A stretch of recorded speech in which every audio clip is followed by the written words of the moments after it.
आज हम लोग पढ़ने वाले हैं धातु एवं अधातु कक्षा 10 में के चैप्टर नंबर 3 को।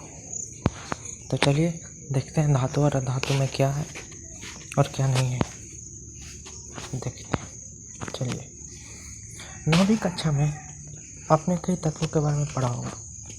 आपने देखा कि किस प्रकार तत्वों को उनके गुणधर्म के आधार पर धातु एवं अधातु में वर्गीकृत किया जाता है। अपने दैनिक जीवन में धातु एवं अधातु के उपयोगों पर विचार कीजिए और आपके विचार से कौन कौन से गुणधर्म तत्वों को धातु एवं अधातु में वर्गीकृत करते हैं, किस प्रकार यह गुणधर्म इन तत्वों के उपयोग से संबंधित है। हम इनके कुछ गुणधर्मों का विस्तार से अध्ययन करेंगे। पहला देखिए, भौतिक गुणधर्म। भौतिक गुणधर्म मतलब कि जो ऊपर दिखता है, जो हमें आँखों से दिखता है धातु और अधातु में, वो गुणधर्म। तो चलिए, इन पदार्थों के भौतिक गुणधर्म की तुलना करके समूहों में अलग अलग करना सबसे आसान है, बहुत आसान है। इसके अध्ययन के लिए हम निम्न क्रियाकलापों की सहायता लेते हैं। अनुभाग 3.1 से 3.6 में दिए गए क्रियाकलापों के लिए निम्न धातुओं iron, copper, aluminium, magnesium, sodium, lead, zinc तथा आसानी से मिलने वाली अन्य कुछ धातुओं के नमूने इकट्ठे कीजिए। आयरन क्रियाकलाप 3.1। आयरन, कॉपर, एल्युमिनियम और मैग्नीशियम के नमूने लीजिए। ठीक, प्रत्येक नमूना कैसा दिखता है उस पर ध्यान दीजिए। रेगमाल से रगड़कर प्रत्येक नमूनों की सतह को साफ करके उसके स्वरूप पर भी ध्यान दीजिए। साफ कीजिए पहले, मतलब कि आयरन, कॉपर, एल्युमिनियम और मैग्नीशियम के नमूने लीजिए और उनको रेगमाल से साफ कीजिए और उससे देखिए कैसा है। अपने शुद्ध रूप में धातु की सतह चमकदार होती है। अपने शुद्ध रूप में धातु की सतह चमकदार होती है, मतलब जब धातु शुद्ध होता है ना, तो उसका सतह चमकदार होता है। धातु के इस गुणधर्म को धात्विक चमक कहते हैं और यह गुणधर्म है ना, इसे धात्विक चमक। इसको हम ऐसे भी बोल सकते हैं कि किसी भी धातु के सतह को चमकने को, जिसके कारण उसकी सतह चमकती है, उसे धात्विक चमक कहते हैं। आगे क्रियाकलाप 2।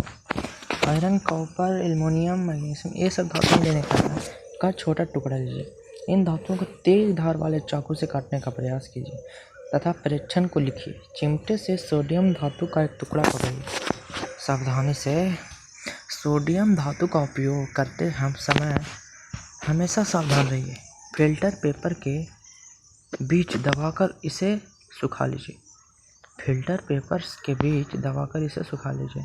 बाज ग्लास पर रखकर इस चाकू से काटने का प्रयास कीजिए। आपने क्या देखा? आप देखेंगे कि धातुएं समानता कठोर होती है, प्रत्येक धातु की कठोरता अलग अलग होती है। आयरन, जिंक, अब क्रियाकलाप 3। आयरन, जिंक, लेड तथा कॉपर के टुकड़े लीजिए। ले लिए बाबू। आगे, किसी एक धातु को लोहे के ब्लॉक, बोले तो खंड पर रखकर 4-5 बार हथौड़े से प्रहार कीजिए। आपने क्या देखा? अन्य धातुओं के साथ भी यही क्रिया कीजिए। इन धातुओं के आकार में हुए परिवर्तन को लिखिए। का परिवर्तन हुआ? आप देखेंगे कि कुछ धातुओं को पीटकर पतली चादर बनाया जा सकता है।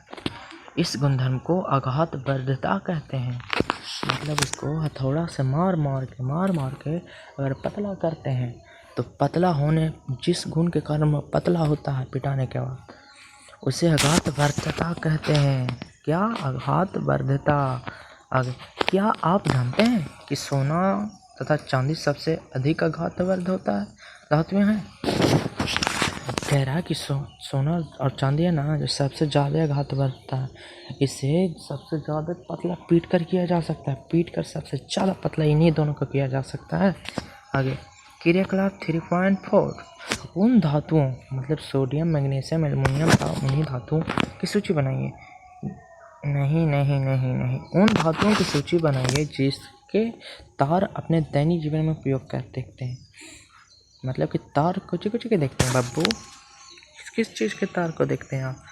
तो हम लोग देखते हैं एक एल्युमिनियम का जो वायरिंग रहता है, जो ट्रांसफार्मर पर से आता है, वो एल्युमिनियम का रहता है। घर में कॉपर का रहता है और पीतल और कुछ कुछ का रहता है धातु, और तारे रहते हैं, उनके ऊपर कंडक्टर रहता है, कंडक्टर का हाँ आगे लगा रहता है। धातु के पतले तार के रूप में खींचने की क्षमता को तन्यता कहते हैं। धातु का वागुन, इसे धातु का वागुन, जिसके कारण उसे हम खींचकर पतले तार के रूप में कर सकते हैं, उसे धातु का तन्यता का गुण कहते हैं। सोना सबसे अधिक तन्य धातु है, ये याद रखें, ये परीक्षा में भी आता है 10th के। तो सबसे ज़्यादा तन्य धातु कौन सा है, या सबसे ज़्यादा लंबा तार किससे बनाया जा सकता है? तो सोना को खींचकर सबसे ज़्यादा लंबा तार बनाया जा सकता है। आपको यह जानकर आश्चर्य होगा कि 1 ग्राम सोने से 2 किलोमीटर लंबा तार बनाया जा सकता है। क्या 1 ग्राम सोने से 2 किलोमीटर लंबा बनाया जा सकता है तार? ओह ठीक, अच्छा। आघातवर्धता तथा तन्यता के कारण धातुओं को हमारी आवश्यकता के अनुसार विभिन्न आकार दिए जा सकते हैं। आघातवर्धता तथा तन्यता के कारण धातुओं को हमारी आवश्यकता के अनुसार विभिन्न आकार दिए जा सकते हैं। क्या आप कुछ धातुओं के नाम बता सकते हैं जिनका उपयोग खाना पकाने के बर्तन बनाने में के लिए होता है? क्या आप जानते हैं कि इन धातुओं का उपयोग बर्तनों को बनाने के लिए क्यों किया जाता है? इसका उत्तर पाने के लिए आइए हम निम्न क्रियाकलाप करते हैं। तो आइए क्रियाकलाप 3.5 में क्या है? एल्युमिनियम या कॉपर का तार ले लिए, क्लैप की मदद से इस तार को स्टैंड से बांध दीजिए। चलिए बांध दीजिए। चित्र 3.1 को देखिए क्या है। 3.1 है, यही है चित्र, देखिए स्टैंड है, क्लैप से ये तार का खुला सिरा है, तार है, ये बांध दिए हैं, तार है। आगे एल्युमिनियम के कॉपर का तार ले लिए हैं, स्टैंड से बांध दीजिए जैसा 3.1 में दिखाया गया है। तार के खुले सिरे पर मोम का उपयोग कर एक पिन चिपका लीजिए।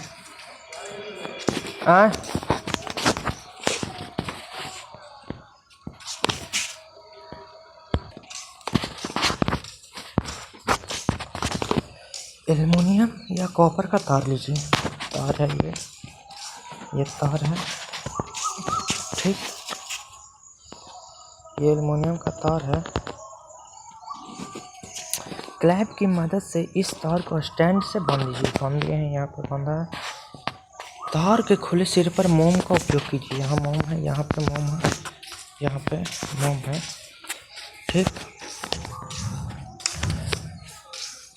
अब है स्पिरिट लैंप, मोमबत्ती या बर्नर से क्लैप के निकट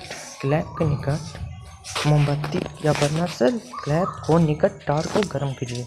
मतलब गर्म करने का ये है बर्नर, है ना। थोड़ी देर बाद आप क्या देखते हैं? अपने परीक्षण को लिखिए तो आप देखेंगे कि पिन है ना, जो पिन मोम पिघला और पिन गिर गया नीचे। यहीं देखिए क्या है, आगे देखते हैं क्या है।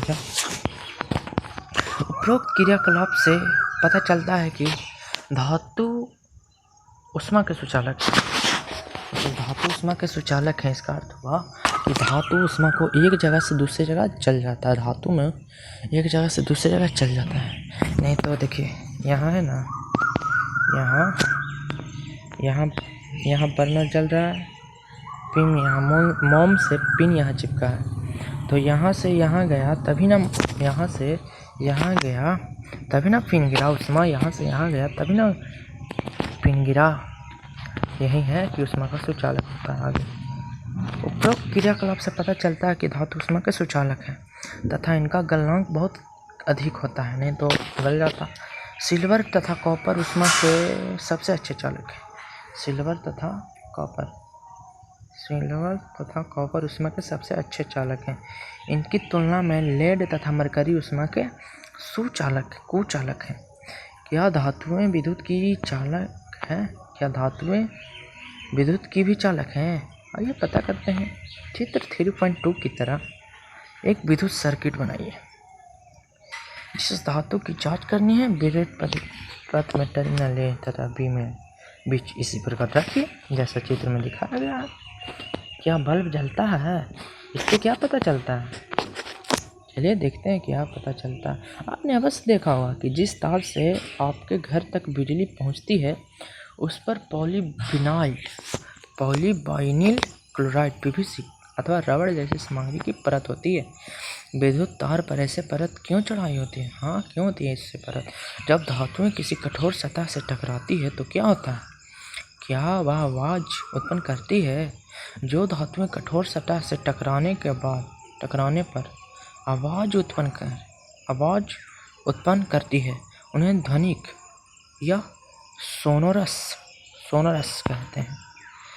क्या अब आप बता सकते हैं कि स्कूल की घंटी धातु की क्यों बनी होती है?